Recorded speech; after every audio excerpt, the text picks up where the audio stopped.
Welcome back to the Grow Your Nutrition Business Podcast.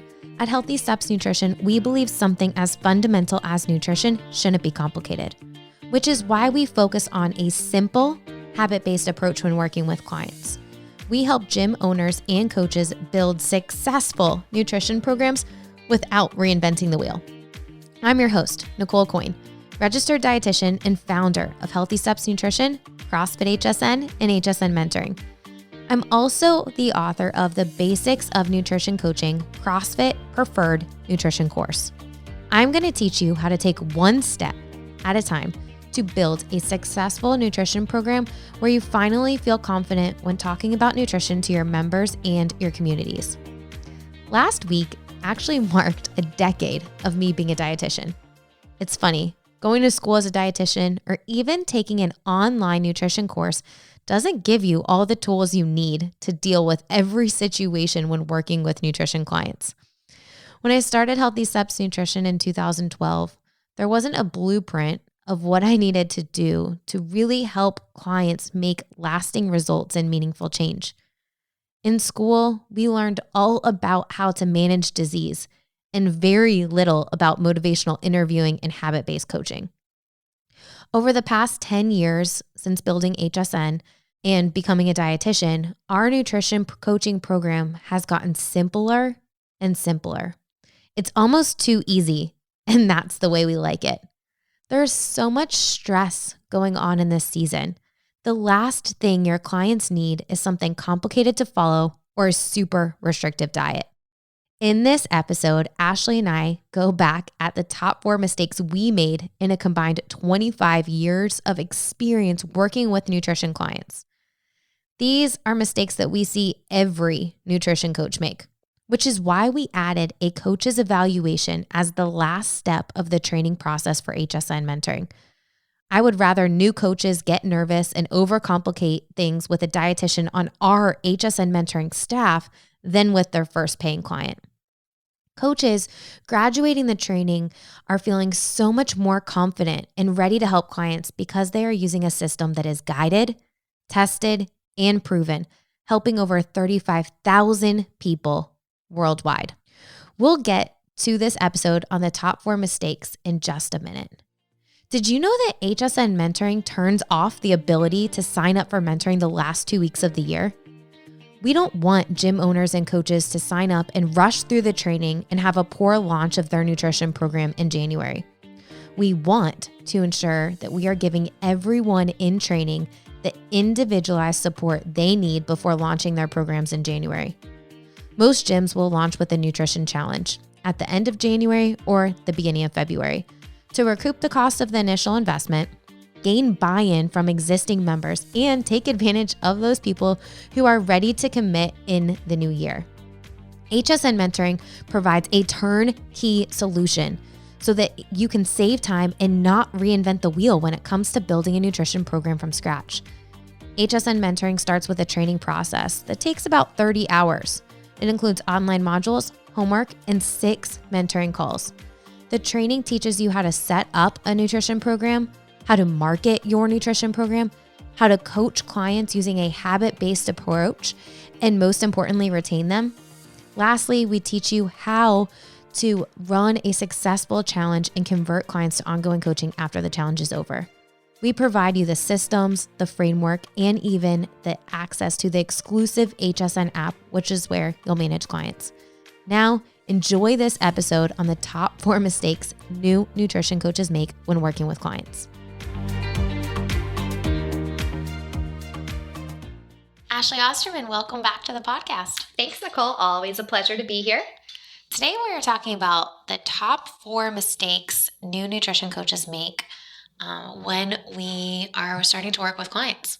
Yeah, and these 4 mistakes are seen so often, and I think are really preventable if we take the time to map out a plan and ensure that we are providing our clients with the best experience possible. At the end of the day, I think it comes down to lack of confidence as coaches. Yeah. That has all of these mistakes in it, right? Yeah. You want to feel confident as a nutrition coach, which means you really need the education and you need the systems. Yeah, absolutely. So let's talk about the top 4 mistakes. The first one, I made this mistake, underpricing. Yeah, not valuing your time and the services you're offering. There's so many times where I talk to gym owners and coaches and they say, well, we have a lot of informal conversations about nutrition. Or, I give family discounts and I give, this person discount and then that person referred a friend and now they expect that discount. And then it's like, okay, well, that's really your price then. I think I did it when I first started and it was just because I didn't feel confident the value that I was providing. And now it's like, hey, this is the price that everyone pays. And, if you're ready, when you are ready to move forward, here is how to get started with us. And if you're not ready yet, that's totally okay. Here's some free help for you to do on your own. Nicole, for new nutrition coaches that are listening and they're like, I don't even know how to begin to price my services. We actually did an episode on pricing and packaging back a little bit. I'll put the link in the show notes. One of the things I would recommend that you do is build a 12-week program when you're packaging your programs, your nutrition programs. The reason is because you do not want to have to feel like you're reselling a nutrition client right away. You want time to build that relationship with them and get them to see the value of nutrition coaching and accountability. And we know that results take time. And I don't want clients to go in with an expectation that they're going to see results and sustain those results in 4 weeks or 6 weeks. I want them to know that, it's going to take time to make this a sustainable lifestyle change.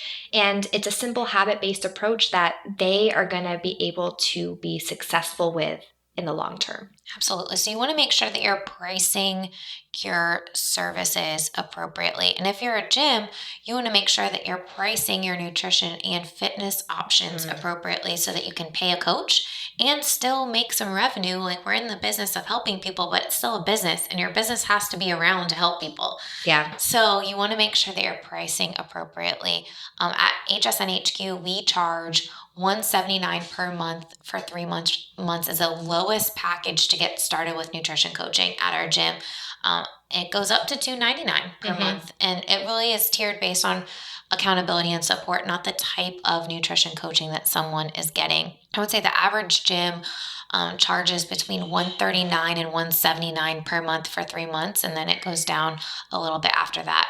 The reason we charge more for the first 3 months is because it's more time that you're spending with the client. That initial consultation, follow-up visits, people have more questions at the beginning. You want to price your programs accordingly and build that time in. It's not just the in-person time, which is a mistake that I made when I figured out my pricing. You have to build in the behind-the-scenes time, the accountability beyond those in-person visits. If you want your clients to be successful, they have to have support and accountability. And that goes beyond one check-in every 4 weeks. They really need more than that. So I would highly recommend that you build in some time between those in-person visits for you to check in with your clients and charge for it. Yeah, absolutely. If you're not charging for your time, you need to really kind of sit down and do an evaluation, because we shouldn't be giving our services away for free or practically nothing. Value your time. And that starts with, like you said, Nicole, being confident in the services that you provide. Absolutely. All right. Number 2 is not having a growth mindset.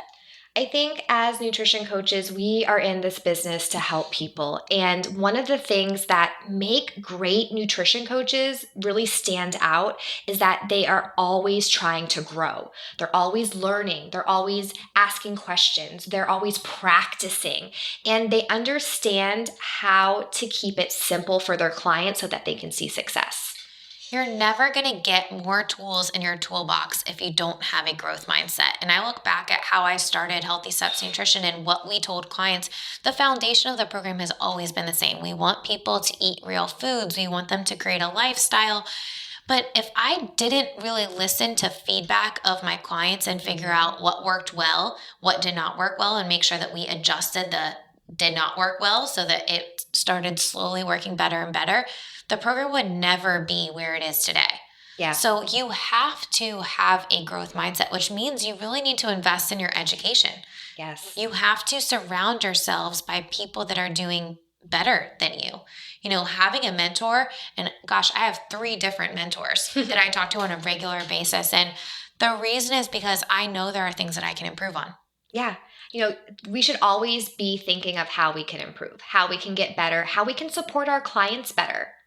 And who better to surround yourself with and get yourself connected with a community that is all trying to achieve the same thing. People at different levels. There's some people that might just be starting with our program. There's some people that might just be starting their nutrition program. There's some people that have been using the platform for 6 years. There are some dietitians that have been coaching clients for years and years. But everyone always has things to learn from each other. And if you have that growth mindset, you're able to feel more confident because you're getting more tools in your toolbox, being surrounded by other people who are doing it well.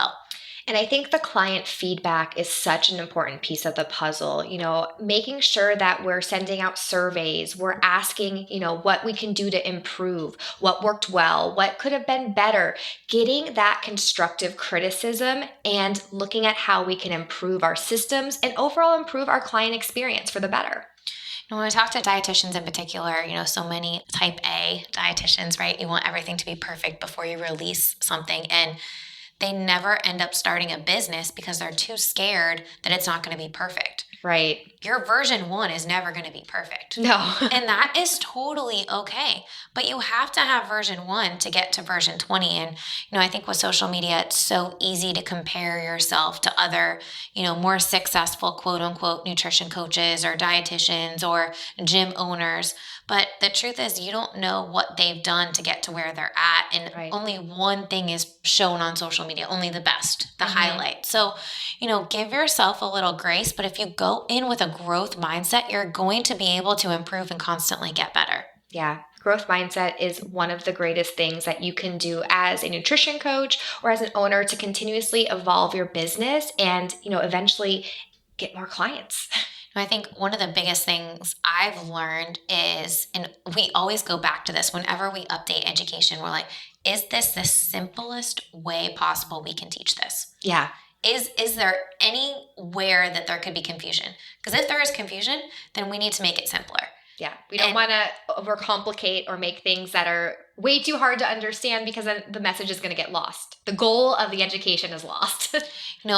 We truly believe something as fundamental as nutrition shouldn't be complicated. And if you have that mindset, going back and keeping to make things more simple every single time is going to help your clients feel more confident that they can do what you ask them to do. Yes. And if you want to listen a little bit more about how to keep it simple for your clients, we talk about that in our Keep It Simple podcast episode. Awesome. All right, let's talk about mistake number 4. Too much at one time. And I see this so often, especially with newer nutrition coaches or nutrition coaches that really lack the confidence because we get this education, we have so much information and knowledge, and we want to help people, but it's not always the best strategy to give them everything at once and overcomplicate it, give them too much at one time because your clients are really coming to you because they're already overwhelmed. They've probably tried between 7 to 10 diets before seeking out the help of an expert. And the last thing that we want to do is give them too much to work on. We want to start it simple. We want to keep it simple and work at one thing at a time. When we pick that one thing, a lot of new coaches will pick the last thing instead of the right thing. Right. So you do this initial consult, the last thing you talk about is eating out. The client says they eat out once a month. And then you start going down this rabbit hole of, okay, let's talk about exactly what you're going to eat when you eat out. If they only eat out once a month, is that really going to help them move the needle forward? Not necessarily, no. So, when you pick this one thing, when we focus on one thing at a time, I personally, and even I've been doing this for 10 years, I circle, highlight, star. I do something to remind myself this is that one thing I want to go back to, and maybe I'll circle 2 things and then I know, okay, this is the next thing that I think would move the needle forward. We talk about the lowest hanging fruit. Yes. And when we're looking at that one thing or that first thing to start off with, a great strategy is looking at something to add instead of taking things away. When we're adding things to the plate, we're really promoting a healthy lifestyle versus when we're telling clients to stop drinking soda or stop eating 3 sandwiches a day, we're really kind of talking about a restrictive diet mentality, and that's not what we want to do. So instead, if I have a client who's drinking a lot of soda or sugar sweetened beverages throughout the day, I'm not going to tell them to stop. What I'm going to do is I'm going to have them start drinking more water. And then we'll find that by them drinking more water, you're actually going to have them drink less soda. It's the same thing with like carbohydrates, right? Yeah. If someone's having a ton of pasta or rice with every single meal, okay, I want you to add in vegetables and eat those first. Yep. All right, what I'm really doing is telling you by the time you're going to get to your pasta, you're not going to eat as much, but I'm not going to say that. I'm going to say, all right, I want you to add in more vegetables. Going back to your point, we want to foster a positive relationship with food, not a restrictive diet mindset. Because if you think about it, if I tell you can't have ice cream, I'm going to want it. Now I want ice cream. That's all I can think about. It is. All I can think about is ice cream. So what could we do instead? All right, well, why don't you try this sweet treat at the end of the night? You know, why don't you try this instead of, oh, you cannot have that. Yeah, if or you just want to have it, then let's move on. Yeah, or just making a limit to that sweet treat. You know, we find so much with clients when they try to restrict something, they want it more. And it's not necessarily a lack of willpower, it's just because that I can't have it mindset. So if we give ourselves things in moderation and foster that healthy relationship with food, it's not going to seem so much as a have to indulge as much as I can right now, because you know you can have it in moderation. No, I'm the type of person that if it's in the house, I will eat it, which is really tough because Jason has a sweet tooth. So like there's always something here, right? Like, yeah. He always has something. But, you know, having a little bit of something and then moving on and helping your clients understand, are you the type of person that if it's in the house, you can eat 10 of them and you'll go overboard, then maybe we don't have it in the house. Or can you just have a little piece of something and then move on? Okay, great. If you can do that, awesome. Like have your little treat and then move on. But I think it's so important as a nutrition coach. And this is definitely, I would say, the biggest mistake is try to focus on just one thing at a time. Yeah. And you know, the research is there. We see that if you focus on one thing at a time, one habit, one lifestyle change, the rate of actually being able to sustain that for a year or more is about 80%. But then like when we drop down to 2 things or more, it's less than 5%. And then 3 things or more, less than 3%. So the science is there. The research is there. We've learned this in practice too. It really helps just to focus on one thing at a time. Don't overcomplicate it. Don't bombard your client with tons of life changes because it's not going to be sustainable. And you have to understand that your clients are thinking that they need to change everything at one time. Right. So helping them navigate that objection and figuring out a plan that they feel comfortable and confident with, and most importantly, why, is going to help them understand why you're just focusing on one thing. A really great book that I absolutely love is Atomic Habits by James Clear. Yeah. It talks about habit stacking, which is a really important thing when you're thinking about focusing on one thing at a time. You don't want to create an entirely new habit from scratch when you're just working with a client. Let's see if we can layer something onto something that they're already doing so that they can feel confident with that. And, you know, you want to make sure that you can track your client's progress with that one thing. Right. So if you don't have a way to track your client's progress, that is something that we need to figure out. And it kind of goes into our most common mistake number 4. We need a system. Yeah, you have to have a system to be able to track the progress. You need to be able to manage your client somewhere, communicate with your client somewhere. You need to have a consistent experience, and you need systems for that. You know, I think the one thing that leveled up our nutrition program was adding in the app. And the app was done for a few different reasons. One, I wanted a way to provide my clients with support beyond those visits every 2 or 4 weeks. Right. So what we did to navigate that was we made videos. So every single week there's 4 videos that go to client's profile. They first started with this wood background in front of me in my iPhone. And then, you know, down the road, a couple years ago, we had a videographer come in. Yeah. And then the videos looked way better than on my iPhone. And then it was like, okay, let's start creating these more robust programs. And then it was, all right, a pandemic happened. Let's have the videographer come in this week so we can create an entire program to support our clients during this season. Yep. Oh, it's the holidays. Let's create an entire holiday accountability program to support our clients in this season. And the cool thing is now they have videos that are relevant to what they're dealing with right now. And if you want to help clients, you need to provide them with information that's relevant to the season that they're in. Absolutely. You have to support them no matter what the season. And I really love the weekly videos, and my clients rave about them because you get some nutrition tips from our dietitians on staff. You get an easy, healthy recipe. You get some tips and tricks for the kitchen. They're so valuable, and they help keep those clients engaged. And the thing about engaged clients is that they're going to stick with you for the long term. The biggest upgrade we did to the HSN app was the addition of the habits and The habit habits. tracking. We've always been talking about we want to focus on a habit, focusing on one habit per week. And this allows coaches to create their own habit based on where clients are at, and most importantly, put it in the app and clients can go in and hit mark complete. Yep. So why is that important? Well, at the end of the week, when you check in with your clients, you can see, did they actually do what they said they were going to do? And why is that important? That provides them accountability and support. If you don't have that, then what's going to happen is you have 4 weeks going by, 2 weeks, however long it is for your in-person check-ins or virtual check-ins with their clients. Now they've gone a couple weeks before you've actually talked to them to help them overcome the obstacle that they've been dealing with. And what I found too from, the past and experience with, lack of systems is that when you're not having that communication, you're not being able to contact them and get in touch to support them, you miss an opportunity to help them where they might have been struggling. If we're not checking in with our clients, we might miss an opportunity to help them when they're having a bad night or a meal prep, or they weren't able to complete their action step because of A, B, and C, and we need to go and reevaluate and change that action step to help it be something that they can commit to and consistently complete.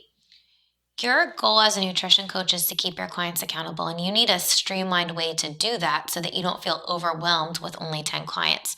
The other thing that you want to be able to do is have one way to communicate with your clients. We say this all the time, but if you don't have that, your clients are going to be texting, Facebook messaging, emailing you, and you've got all of this conversation happening, and it's impossible to keep track of the conversations. And trust me, I know from experience, it is not easy to build a nutrition program if you don't have a streamlined way to communicate with your clients. The other thing you want to look at is, what is the recommended timeline for getting back to your clients? You don't want to feel like your clients send you a message and you have to respond back immediately. They're going to really become super reliant on you if you foster that relationship with them. Yeah, you need to lay out those expectations in the initial consultation. When I talk with my clients, I let them know that the app is how we're going to be communicating from here on out after their initial consultation. And if they message me, they can expect to hear back from me within 24 hours.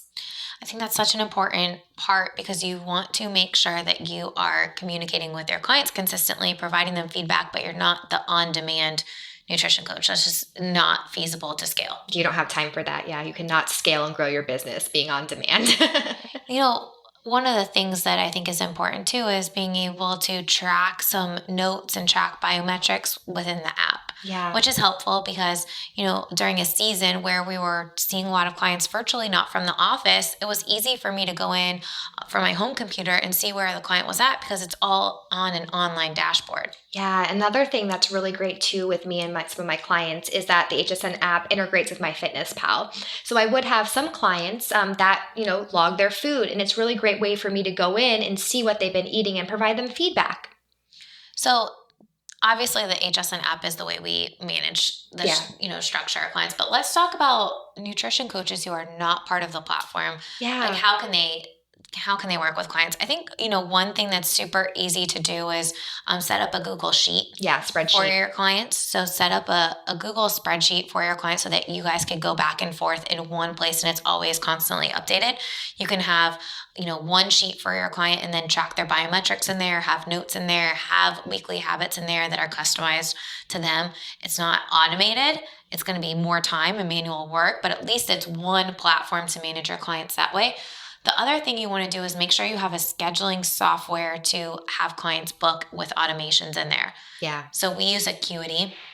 I love Acuity. I wish I would have invested in those because we've had thousands of coaches sign up with Acuity since working with us. Yeah. But Acuity is a really great way because you can set nutrition hours of the month as a nutrition coach. And, going back to undervaluing yourself or underpricing, if you don't have nutrition hours of the month, what will happen is you have one client on Tuesday morning, then you have an 8-hour break, and you have another client Tuesday evening. Ugh.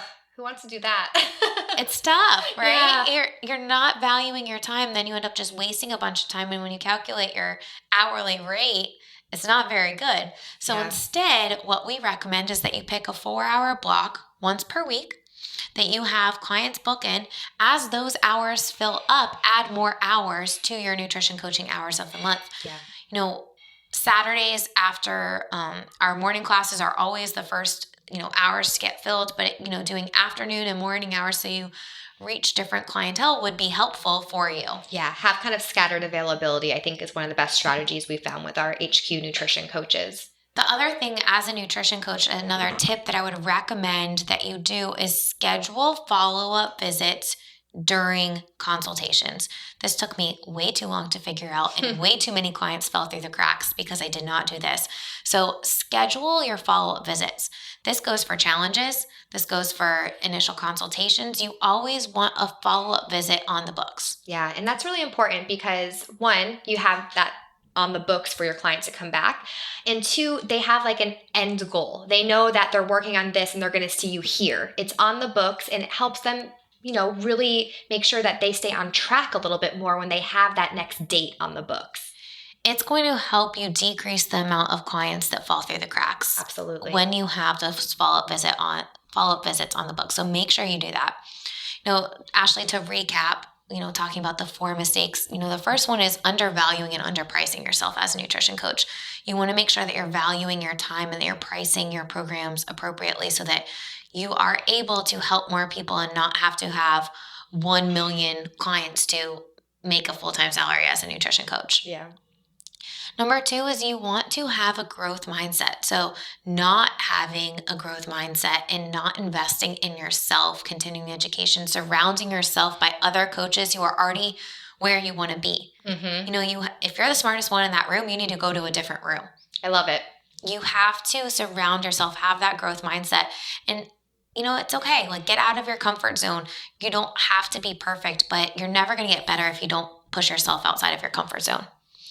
Number 3. Too much at one time. Guys, we can't stress it enough. You have to keep it simple. The more simple you can keep it for your clients, the more success that they will find. Definitely go back and listen to the Keep It Simple series if you haven't listened to that one already. And the last mistake is the lack of systems.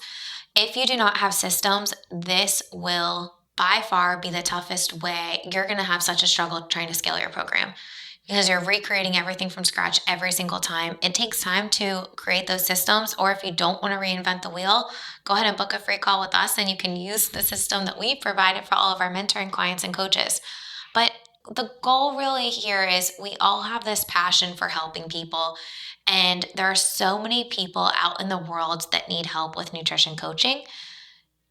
You want to be able to set yourself up for success. And so avoiding these mistakes is going to help you set yourself up for success as a nutrition coach.